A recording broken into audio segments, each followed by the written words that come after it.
কারণ ওরা ওকে কঠিন পাহারায় আটকে রেখেছে, যাতে করে এই বাসায় আসতে না পারে। ঠিকই বলেছ, এর মধ্যেই বিয়েটা সেরে ফেলতে হবে। মা, আমার কি বাথরুম ছাড়া কোনো জায়গা আছে যেখানে আমি ফোন করুম? কও, তোমার পোলা আর পোলার বউ তো আমারে ফোন করতে নিষেধ করছে। তোমার ঘরে কথা বলা নিষেধ করেছি বলে তুমি বাথরুমে বসে কথা চালাচালি করবে? আমি সকাল থেকে ট্রাই করে যাচ্ছি ফোনে, বাট ফোনটা অফ। আর একজন বিজি পার্সন নিশ্চয়ই তার ফোনটা এতক্ষণ অফ রাখবে না, তাই না? সকাল থেকে ফোন অফ কেন? সেটা তো আমিও বুঝতে পারছি না। যদি আমি জানতাম তাহলে কি আমি তোমাকে জিজ্ঞেস করতাম? রাজিন ভাইকে ফোন দিয়েছিলেন? দিয়েছিলাম। ও তো আমার ফোনটা ধরবে না, আমি সেটা জানি, তারপরেও ফোন দিয়েছিলাম। বিকুন ভাইকে কি ব্যাপারটা জানাবেন?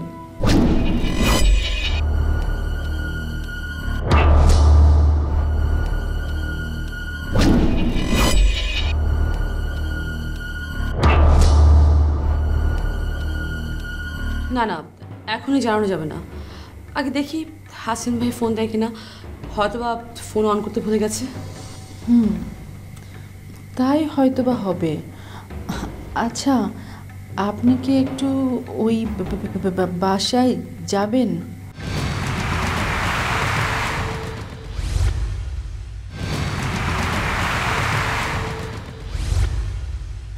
না না, আমি ওই বাসায় এখন যাব না, কারণ ওই বাসায় গেলে বড় ভাই রাগ করবে। তাহলে কি আমি যাব? পরিস্থিতি দেখে আসবো? তার কোনো দরকার নেই, কাল পর্যন্ত অপেক্ষা করি, তারপর দেখা যাবে।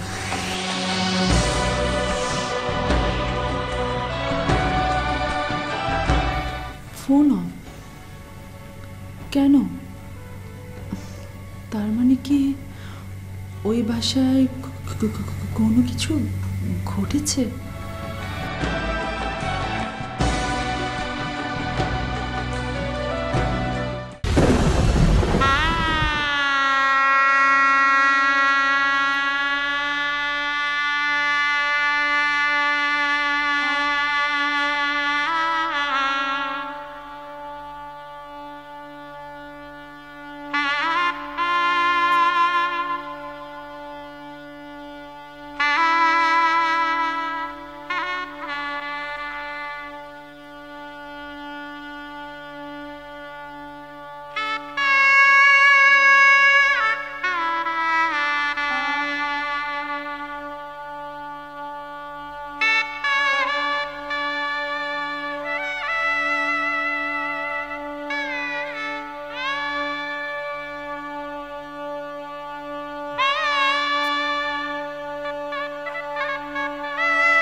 দেখতেছি এই, রাজিন, উঠে আয় তো ভাই, এদিকে এদিকে। আমার বাইরে আঘাত করছে, আমি তো এই দুনিয়া সারকার করে ভালাবো। আমার বাইরে কেটে মারছে, আমি দেখতেছি।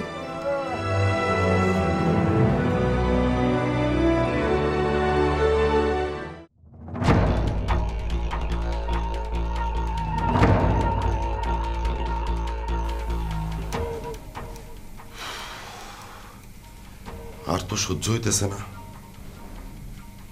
যেহেতু বাড়িতে কেউ নাই, সবাই হাসপাতালে, তাইলে এই সুযোগে খবরটা রাঙারে দেই, আগুনটা এখনই জ্বালায় দেই।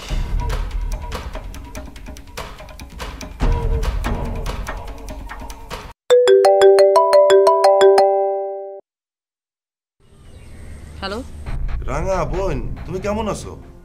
বেঁচে আছি। আরে এইদিকে তো সর্বনাশ হয়ে গেছে। কি হয়েছে?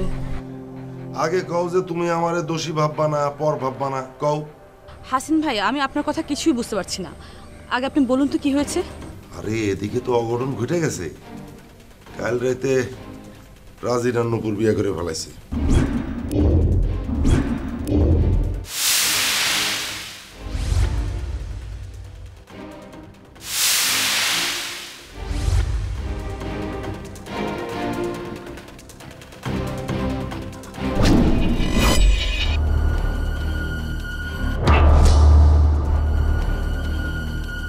হোয়াট?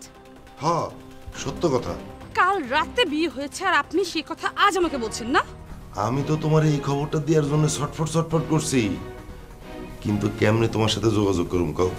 ওরা আমার কাছ থেকে মোবাইল কেড়ে রাখছে, ঘরের মধ্যে আটকায় রাখছে, কারোর সাথে কোনো রকম যোগাযোগ করতে দেয় নাই। কেমনে জানাই কও? তাহলে এখন কেন ফোন দিয়েছেন? এখন ফোনটা করে কি লাভটা হবে? ও, ওরা বিয়ে করে সুখে সংসার করছে সেটা জানানোর জন্য ফোন দিয়েছেন, তাই না? না রে বই, সুখের সংসারে নাই। এমনকি বিয়ের পর বউয়ের মুখটা দেখতে পারিনি।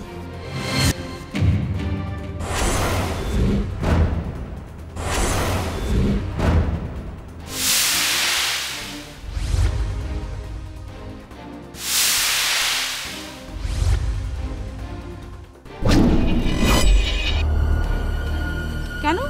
বিয়ের আসরে কি নূপুর মরে গেছে? না, নূপুর মরে নাই। কারা যেন বিয়ের আসরে রাজিনরে গুলি করছে। এই শোনো শোনো, ওই যে কারা যেন আসতেছে। ঠিক আছে, পরে পরে পরে, হ্যাঁ রাখি এখন।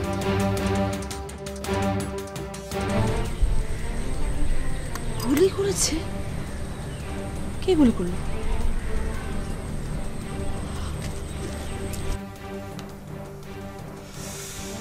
দিছি, আগুনটা জ্বালায় দিছি, কিন্তু সময় মতো হইল না।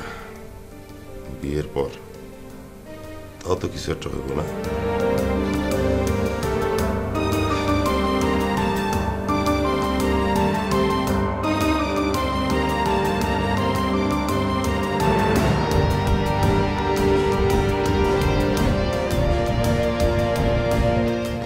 এই কোথায় যাচ্ছিস এভাবে? রাজেন্দ্রের বাসায় যাচ্ছি। তোকে তো কেমন লাগছে কেন? কি হয়েছে তোর? আমি হেরে গেছি বড় মা, আমি হেরে গেছি। আমি আর পারছি না, এই জীবন আমি আর রাখতে চাই না বড় মা। কি বলছিস পাগলের মতন? কি হয়েছে তোর? আমাকে খুলে বল। তুমি কি কিছু জানো না বড় মা? কি হয়েছে?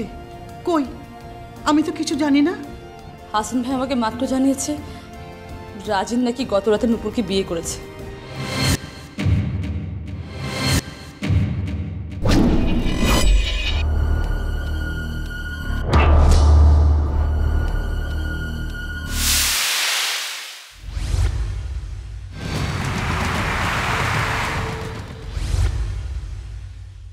কি? রাজিন বিয়ে করে ফেলেছে? হ্যাঁ বড়মা, এতদিন তো আমার তাও একটা আশা ছিল যে রাজিন আমাকে হয়তো বা একদিন বুঝতে পারবে, হয়তো বা বাচ্চাটার জন্য সে আমাকে গ্রহণ করবে। কিন্তু এখন এখন আমার সব আশা শেষ হয়ে গেল বড়মা, সব শেষ। এত গোপনীয়তা একটু টের পেলাম না। আর তোমরাও আমাকে ওই বাসায় যেতে দাওনি, আর এই সুযোগে ওরা কাজটা করে ফেলেছে। হাসিনার কি বলেছে? হাসিন ভাই বলেছে রাজিনকে কে বা কারা যেন বিয়ের আসরে গুলি করেছে।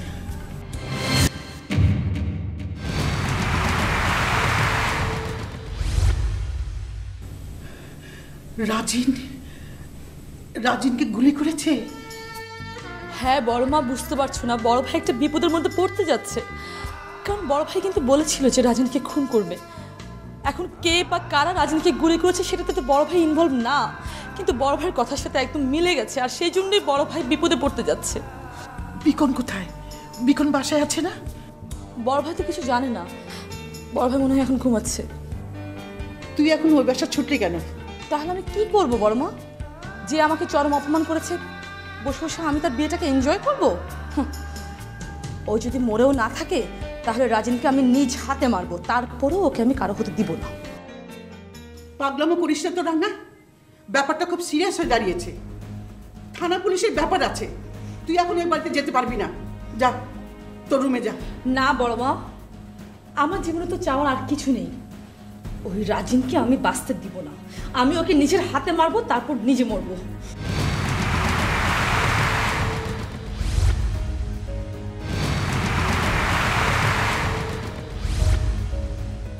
যে গুলি করেছে সে নিশ্চয় চায়নি বিয়েটা হোক। এই পারমিতা গুলি করায়নি তো? না না বড় মা, পারমিতা এসব কাজ করতে পারে না। আর তাছাড়া বড় ভাই তো এই কাজ করেনি, তাহলে কে করেছে? কে আমার এত বড় ওয়েল উইশার? কিন্তু ফাঁসবে তো আমার ছেলেটা। ওরা নিশ্চয় আমার ছেলেটাকে দোষী করবে। কেন জানি বিপদ আমার ছেলের পিছু ছাড়ছে না। সেই জন্য তো বলছি বড় মা, তুমি আমাকে ওই বাড়িতে যেতে দাও, আমি ব্রাশ ফায়ার করে প্রত্যেকটাকে শেষ করে আসি। ওদের জন্য আমরা আর কত কষ্ট পাবো বলো? কাকে আবার ব্রাশ ফায়ার করবি? তুই এখান থেকে যা তো শিরোপা। মা, তুমি আমার সাথে এরকম করছো কেন? আমি আবার কি করলাম? কি হচ্ছে আমাকে বলো। কিছু হয়নি। কি রে, তোকে এরকম দেখাচ্ছে কেন? কি হয়েছে? মেয়েটা কোনো কথাই শুনতে চায় না। রাঙা, তুই কিচ্ছু করবি না, তুই যা তোর রুমে যা, আমি বিকনের সাথে কথা বলবো। যা। মা বলো না, রাঙা আবার নতুন করে কি ঘটনা ঘটিয়েছে? তোর কিচ্ছু জানতে হবে না, একদম চুপ থাকবি।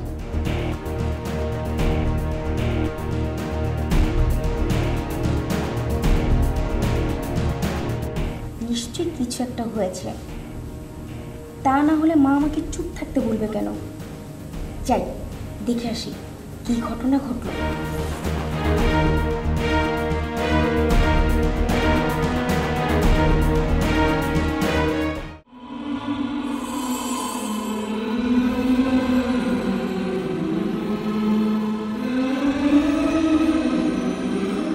কে করলো কাজটা? এত তাড়াতাড়ি খবর পাওয়া কি সম্ভব? নিশ্চয়ই আমাদের বিয়ের খবরটা ওকে কেউ দিয়েছে, আর খবর পেয়েও চলে এসেছে। বিকন, তুমি তোমার কথায় রেখেছ তাই না?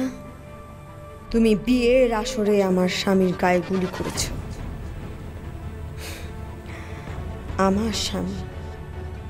আমার স্বামীকে যে গুলি করে তাকে আমি কখনোই ছাড়ব না। তোমাকে আমি কোনোদিন ছাড়ব না বিকন, আমি তোমাকে দেখে নেব।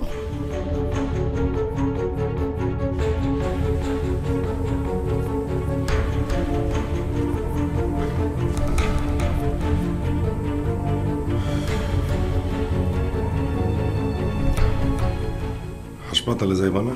না ভাইজান, আমি আর হাসপাতালে যাব না। রাজিনকে অবস্থায় আমি কিছুতেই দেখতে পাবো না, আমার কষ্ট হবে। ওরা রাজিনকে বিয়ের আসরে গুলি করেছে। গুলি করলো একেবারে কলেমা পড়ানোর পর, মালা বদলের পর। ইস, গুলিটা যদি বিয়া হওয়ার একটু আগে করতো তাহলে তো তুমি আবার বিধবা হইতা না। না ভাইজান, বিধবা আমি এখনো হইনি, কারণ রাজিন এখনো মারা যায়নি। নূপুর, অবস্থা বেশি ভালো না।